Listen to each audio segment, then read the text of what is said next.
Hey, what's up, guys? I've been wanting to do a review for the Sedici Strada 2 exclusively by Revzilla. I want to support Revzilla because they're a great company, good prices, great shipping, even to Hawaii.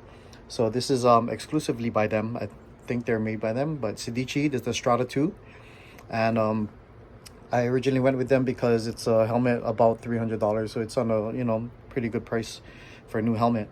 I got the gray with the dark smoke, and this helmet has the drop-down visor also inside.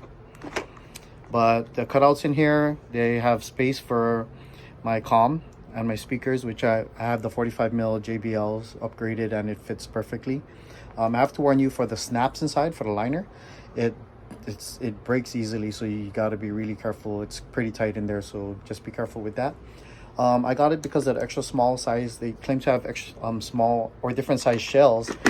I have the extra small, but it feels like when compared to the other helmets I have, like Shoei's, it's kind of like the same shape, and this was supposed to be their smaller shell, but doesn't really bother me. I got it for other reasons other than that. But also so they have the vents here. What I've noticed is whether the vents are open or closed, it's always something blowing in, and it's welcome for me. Like I said, we ride in Hawaii, so good airflow. But on the other hand, the excessive wind noise, it's a lot.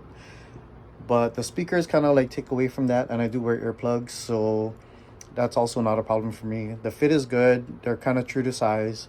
I measured my head, and it suggested extra small, and that's what I got. I just had to break it in because the cheeks were kind of like pushing in.